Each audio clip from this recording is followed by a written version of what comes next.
नमस्कार दोस्तों, कुंडली विश्लेषण कराने का क्या है सही तरीका। मेरे ख्याल से आपने मेरा पार्ट 1 और पार्ट 2 इसका ऑलरेडी देख लिया होगा। मैं पार्ट 3 लेके आया हूं। अगर किसी ने भी अभी तक पार्ट 1 और पार्ट 2 नहीं देखा है और सीधा आप पार्ट 3 देखना शुरू कर रहे हैं, तो मैं आपको कहना चाहूंगा कि इसी वीडियो के डिस्क्रिप्शन में मैंने लिंक दिए हैं पार्ट 1 और पार्ट 2 के।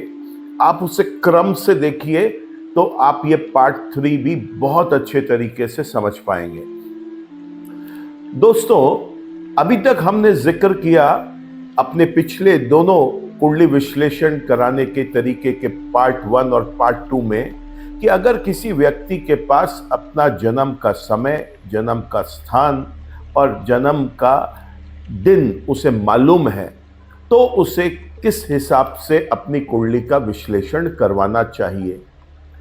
एक बहुत कॉमन प्रॉब्लम हम देखते हैं, अधिकतर लोगों के साथ है। लगभग अगर मैं प्रतिशत में देखूं तो 40 से 45% लोग ऐसे हैं जिनको अपने जन्म के समय का, जन्म के दिन का सही ज्ञान नहीं है, और वो लोग भी अपने ज्योतिष का विश्लेषण कराना चाहते हैं, कुंडली का विश्लेषण कराना चाहते हैं। तो एक समस्या यह पैदा होती है कि जब उस व्यक्ति का हमें जन्म की दिनांक नहीं मालूम, समय नहीं मालूम, स्थान नहीं मालूम, तो कुंडली कैसे बनाई जाए।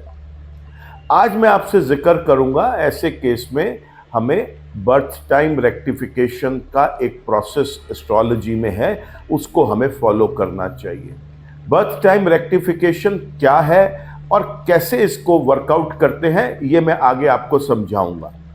मान लीजिए किसी व्यक्ति के पास इतना तो मालूम है कि वो इस दिन, इस महीने, इस साल में जन्म लिया, लेकिन समय का सही अनुमान उसके पास नहीं है। और उसको ये मालूम है कि मेरा जन्म शाम से रात के बीच में हुआ है, दोपहर में हुआ है, सुबह हुआ है। कई बार तो व्यक्ति को यह भी नहीं पता होता, केवल इतना पता होता है कि इस दिन जन्म हुआ है उसका। ऐसे में दोस्तों, हम जेनेटिक कनेक्शन में उससे जुड़े हुए लोग जितने हैं, तो जेनेटिक कनेक्शन में कौन आएगा? जेनेटिक कनेक्शन में मेरे फादर आएंगे, मेरे ग्रैंडफादर आएंगे, मेरी मदर आएंगी, मेरे भाई बहन आएंगे, हमारे खुद की संतान जेनेटिक कनेक्शन में आती है। यहां देखने वाली बात यह है कि जो हमारा जीवन साथी है, स्पाउस है, पति या पत्नी, वो हमारे जेनेटिक कनेक्शन में नहीं आते। तो हम उनकी कुंडली से अपने बारे में अगर जानना चाहें तो वो एक गलत प्रोसेस हो जाएगा। सही प्रोसेस ये है कि जितने लोग हमारे साथ जेनेटिकली कनेक्टेड हैं, फादर, मदर, भाई, बहन और संतान, यहां से डिटेल्स हमारे बारे में पता करना, अगर हमारे पास अपना सही समय, दिन और स्थान नहीं है तो आसान रहता है। अब एक उदाहरण लेते हैं उस व्यक्ति का जिसके पास अपना दिन का तो मालूम है लेकिन समय का मालूम नहीं है। तो उस केस में हम कुंडली के कस्प के अकॉर्डिंग नक्षत्र के स्वामियों को कंसीडर करते हैं और ये देखते हैं कि वो नक्षत्र के स्वामी, वो कस्पल लॉर्ड्स किस पर्टिकुलर टाइम को सबसे अच्छा जस्टिफाई करवा रहे हैं। यहां पर मैं आपको एक चीज और बताना चाहूंगा कि अगर किसी व्यक्ति के पास अपना दिन, समय और स्थान तीनों का ही अनुमान नहीं है, तो वो व्यक्ति अपने जीवन के अंदर जो उसकी पहली संतान है उसकी डिटेल से अपने इंडेक्सेस निकलवा सकता है। उन इंडेक्सेस से उसके शुभ और अशुभ ग्रहों की पूरी एक गणना करी जा सकती है और उन गणना के अनुसार उसको फलित भी बताया जा सकता है। दूसरा, मैं आपको यहां पे यह समझाना चाहूंगा कि अगर कोई व्यक्ति अभी अविवाहित है और उसके भाई बहनों में से किसी की कुंडली अवेलेबल है, तो यहां पर भी हम उस व्यक्ति को उसके ज्योतिष संबंधित जानकारी देने में सक्षम है। अगर उसके कोई भाई बहन नहीं है लेकिन माता पिता के पास अपना डिटेल्स है, तो भी हम पिता की या माता की डिटेल्स से उस बच्चे के इंडेक्सेस, जेनेटिक इंडेक्सेस को कैलकुलेट करवा सकते हैं दोस्तों। इसके अलावा भी हमारे को बहुत और प्रोसेसेस हैं जिससे हम किसी व्यक्ति के लिए उसकी जीवन से रिलेटेड फलित ज्योतिष के अंदर मदद कर सकते हैं। जैसे हम हॉरररी चार्ट, जिसे हम प्रशल लगन बोलते हैं, वहां से भी व्यक्ति के बारे में, जिन परेशानियों से वो जूझ रहा है, जिन सवालों का वो जवाब ढूंढ रहा है, उसमें हम उनकी मदद करेंगे। दोस्तों, यहाँ पे मैं आपको एक चीज और बताना चाहूंगा कि जन्म कुंडली के साथ साथ हमारी कुंडली में चंद्र कुंडली, सूर्य कुंडली का भी बहुत महत्व है। देखिए, लगन कुंडली उसे बोलते हैं जिस समय व्यक्ति का जन्म हुआ, जो लगन उस समय प्रभावी होता है, वो उस व्यक्ति की जन्म कुंडली कहलाती है, जिसे हम लगन कुंडली भी बोलते हैं। इसे हम राइजिंग साइन ऑफ असेंडेंट भी बोलते हैं। दूसरा, इसी लगन कुंडली से अगर किसी व्यक्ति की चंद्र कुंडली बनानी है, बड़ा सरल प्रोसेस है। उस कुंडली को हम चंद्रमा की पोजीशन और उसकी राशि पहले नंबर में लिखकर बाकी सारे ग्रहों को बाकी प्लेसेस के ऊपर प्लेस कर देते हैं, तो चंद्र कुंडली बन जाती है। ऐसे ही हम सूर्य कुंडली बनाते हैं, उसमें सूर्य को लगन में दर्शा के सूर्य जिस राशि में था वो नंबर लगन में लिखकर बाकी सारे प्लैनेट्स को उसके अकॉर्डिंग हम लिख सकते हैं। इस तरीके से सूर्य कुंडली बन गई। और ना सिर्फ सूर्य कुंडली, आप उसकी मंगल कुंडली, बुध कुंडली, बृहस्पति कुंडली, शुक्र कुंडली, शनि कुंडली, राहु कुंडली, केतु कुंडली, किसी भी प्रकार की कुंडली अपने एनालिसिस के लिए बनवा सकते हैं।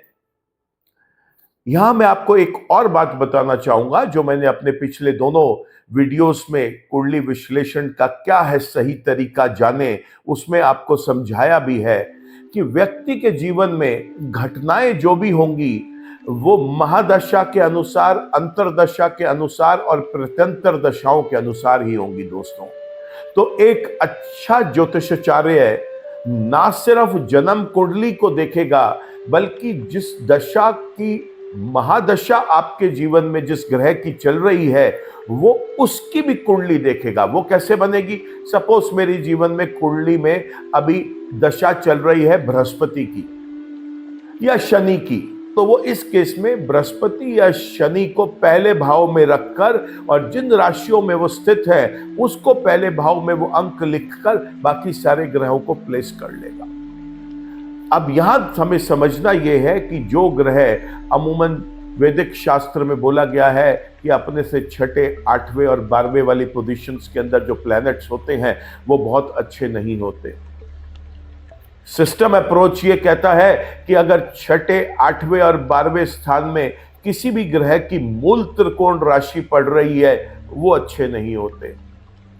अगर हम केपी एस्ट्रोलॉजी देखें तो वो ये कहते हैं कि अगर आपका ग्रह, नक्षत्र और उप नक्षत्र इन तीनों में 6, 8, 12 बार बार आ रहे हैं संख्याएं, तो वो ग्रह आपके लिए अच्छा प्रभाव नहीं देते। लेकिन दोस्तों, यहां पर आपको समझना यह भी है कि हो सकता है कि कोई एक ग्रह जो मेरे लिए पढ़ाई के लिए, स्टडीज के लिए, हायर स्टडीज के लिए अच्छा काम कर रहा है, वही ग्रह हो सकता है कि मेरे को बिजनेस में या जॉब में टोटली सपोर्ट ना करे। तो जब आप अपने ज्योतिषाचार्य के साथ बैठे और कुंडली का विश्लेषण वहां पर करवाएं, तो इस चीज के ऊपर जरूर ध्यान दें कि वो आपके कुंडली के अंदर महादशा स्वामी की कुंडली भी बना रहे हैं, अंतरदशा स्वामी की कुंडली भी बना रहे हैं और प्रत्यंतर दशा स्वामी की कुंडली भी बना रहे हैं। जन्म कुंडली के साथ साथ ये तीनों कुंडलियों का भी बहुत विशेष योगदान है। आपके जीवन में जो घटनाएं हो रही है वो उन्हीं अनुसार होंगी। फिर हमें भूलना नहीं चाहिए, साथ में हमारे को वर्ष कुंडली भी देखनी जरूरी है। गोचर में जो ग्रह चल रहे हैं उनको भी देखना बहुत जरूरी है। दोस्तों, बात करें अगर हम जीवन में किसी प्रॉब्लम की, किसी का विवाह नहीं हो रहा, किसी का करियर ठीक नहीं चल रहा, पढ़ाई लिखाई में किसी को कोई प्रॉब्लम आ रही है, तो यहां पर एक ज्योतिषाचार्य को भाव कुंडली भी साथ में देखनी होती है। जैसे मैंने आपको बताया लगन कुंडली, वर्ष कुंडली, फिर उसके बाद हमने बात करी ग्रहों की कुंडली की, चंद्र कुंडली, सूर्य कुंडली, ठीक उसी प्रकार भाव की कुंडली भी बनती है दोस्तों। तो अगर किसी का विवाह नहीं हो रहा तो आपको चाहिए कि आप अपने ज्योतिषाचार्य को बोलें कि वो भाव कुंडली के अनुसार 7वें घर को लगन बनाकर देखे कि कुंडली के अंदर विवाह में क्यों विलंब आ रहा है, या अगर विवाह हो गया है तो क्यों परेशानियां आ रही हैं तालमेल बिठाने में। ठीक उसी तरह अगर किसी को लगता है कि भाग्य साथ नहीं दे रहा या हायर स्टडीज के लिए उसको कोई प्रॉब्लम आ रही है, तो दोस्तों यहां पे 9वें घर को लगन बनाकर तब कुंडली का विश्लेषण करवाना चाहिए। करियर में कोई दिक्कत आ रही है तो 10वें घर को लगन बनाकर कुंडली का विश्लेषण करवाएं। किसी की संतान से रिलेटेड कोई प्रॉब्लम है तो 5वें घर को लगन बनाकर आप विश्लेषण करवाएं। और ठीक उसी प्रकार किसी को अपने माताजी की तबीयत के बारे में पूछना है, या किसी ने ये समझना है कि प्रॉपर्टी जीवन में कब आएंगी, घर कब बनेगा, वाहन कब खरीदे जाएंगे, वाहन उस वक्त खरीदना सूट करेगा या नहीं करेगा, प्रॉपर्टी सूट करेगी नहीं करेगी, तो दोस्तों यहाँ 4थे घर को लगन में रखकर तब कुंडली का विश्लेषण करवाना चाहिए। तो दोस्तों यहाँ पर इस तरीके से कुंडली का विश्लेषण होता है।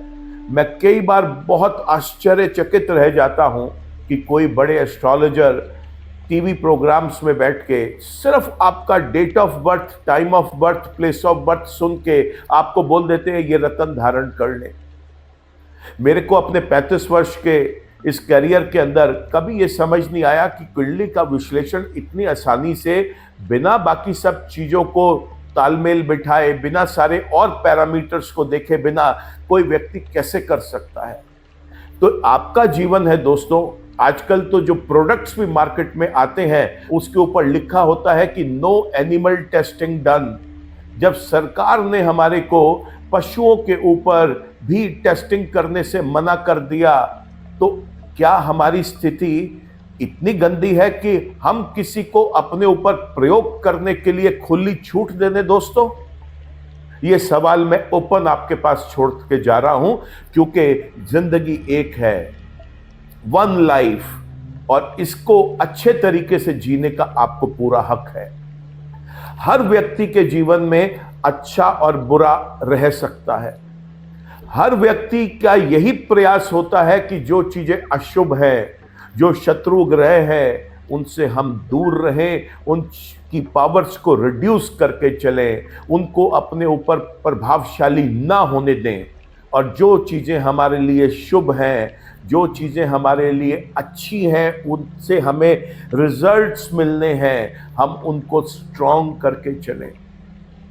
दोस्तों ये एक बहुत महत्वपूर्ण क्वेश्चन है। जब हम देखते हैं कि बच्चे को हम जबरदस्ती साइंस या कॉमर्स लेके दे रहे हैं, क्यों? क्योंकि माता पिता ऐसा चाहते हैं, या बच्चे के साथ के दोस्तों ने ये डिसाइड किया। ऐसे मत करिए दोस्तों, उसकी कुंडली का विश्लेषण करवाइए, देखिए कि वो किस प्रकार के सब्जेक्ट्स में ज्यादा अच्छा परफॉर्म कर सकता है, देखिए कुंडली के अंदर उससे कहां सपोर्ट मिल रहा है, उसको उसी कैरियर में डालिए। और ये सिर्फ बच्चों के साथ ही नहीं, ये चीजें हम भी देखते हैं अपने जीवन में। जब हम कोई कारोबार शुरू करना चाहते हैं तो ये देखते हैं कि जीजा जी का काम अच्छा चल रहा है, उन्होंने सलाह दी कि तुम भी ये कर लो। किसी दोस्त का काम अच्छा चल रहा है, उसने सलाह ये दी कि मेरे को अच्छा प्रॉफिट मिल रहा है, आप भी करें। नहीं दोस्तों, ये कोई जरूरी नहीं है कि अगर एक व्यक्ति को उस बिजनेस में, उस कार्य क्षेत्र में लाभ मिल रहा है तो आपको भी मिलेगा। आपको अपनी कुंडली का विश्लेषण तरीके से करवाना है। एक और समझने वाली बात है कि हो सकता है कि जिस कुंडली विश्लेषण में मेरे लिए कार्य क्षेत्र किसी एस्ट्रोलॉजर द्वारा बताया गया कि आप इस कार्य क्षेत्र में आगे बढ़े, आप कपड़े का काम कर सकते हैं, मेडिसिन का काम कर सकते हैं 2014-15 में, लेकिन उस वक्त मैं वो नहीं कर पाया। ये मत सोचिए कि आपको किसी ने 2014 या 15 में ये बताया था कि आप कपड़े या मेडिसिन का कारोबार कर सकते हैं तो वो आज भी वो चीज आपके लिए एप्लीकेबल होगी। बिल्कुल नहीं दोस्तों, क्योंकि अब आपके ग्रह नक्षत्र चेंज हो गए हैं, महादशा चेंज हो गई हो सकती है, नहीं तो अंतरदशा प्रत्यंतर दशाएं तो जरूर चेंज हो गई होंगी, गोचर में ग्रह चेंज हो गए हैं। ये ठीक उसी प्रकार एक चीज है जिस तरीके से अगर किसी एक डॉक्टर सर्जन ने एक सर्जरी करनी है और उसको परिवार के लोग ये कहते हैं कि इनका अल्ट्रासाउंड और ब्लड रिपोर्ट हमने पिछले 6 महीने पहले करवाई थी, इसी को प्रयोग में ले आए, तो डॉक्टर हंस के बोलता है कि नहीं, मुझे ये सर्जरी आज करनी है, मुझे आज के आंकड़े चाहिए, मुझे आज की स्थिति चाहिए, तब मैं डिसाइड करूंगा कि मैं सर्जरी कर भी पाऊंगा या नहीं कर पाऊंगा। ठीक उसी प्रकार आप अपनी जब कुंडली का सही विश्लेषण करवाते हैं तो यह पता चलता है कि अगर आपको उस समय कोई कारोबार करना है तो आपकी कुंडली उसके अंदर आपको सपोर्ट कर रही है या नहीं, क्या वो आपके लिए विवाह का सही समय है या नहीं, क्या वो आपको किसी कार्य को शुरू करने का सही समय है या नहीं, किस क्षेत्र में आप पढ़ाई करें, कैसा आप घर बनाएं, घर खरीदना भी है या नहीं, भूमि खरीदनी भी है या नहीं, वाहन लेना भी है या नहीं, ये सब कुछ आपका ज्योतिष चार्ट आपको बताएगा। और चार्ट देखना आपको आता नहीं तो इसके लिए आपको वापस किसी ज्योतिषाचार्य के पास जाना है। मैंने तीनों पार्ट्स में जो जो चीजें आपको समझाई हैं आप उन चीजों को नोट करें, और जब आप किसी एस्ट्रोलॉजर के साथ बैठें तो इस चीज को एंश्योर करें कि उसने वो सारे पैरामीटर्स को कवर करके आपको कोई एक सॉल्यूशन देने की सोची है। मैं उम्मीद करता हूं दोस्तों कि इन तीनों पार्ट्स को देखने के बाद आपको एक कंप्लीट क्लैरिटी मिल गई होगी कि आपको अपनी कुंडली का विश्लेषण कैसे करवाना चाहिए। एक लाइफ, वन लाइफ, और आप पैसा खर्च रहे हैं, आपका पूरा हक है उस पैसे का पूरा फायदा उठाने का और सही एनालिसिस करवाने का। दोस्तों, अगर आपको ये मेरा वीडियो अच्छा लगा हो और आपको लगा हो कि मैंने एक आई ओपनिंग सीरीज के तहत आपको हेल्प करी है इसके अंदर ये समझने में कि कैसे हमें आगे बढ़ना है ज्योतिष कंसल्टेशंस में, तो आप इस वीडियो को ज़रूर लाइक करें, कमेंट करें, शेयर करें, इससे हमारा भी मनोबल बढ़ता है। और अगर अभी तक आपने ये चैनल को सब्सक्राइब नहीं किया दोस्तों, तो आप इसे एक बार सब्सक्राइब करें, बेल आइकन को आप क्लिक करें ताकि आपको आगे के सारे वीडियो अपडेट्स सही टाइम पे मिलते रहें। नमस्कार दोस्तों।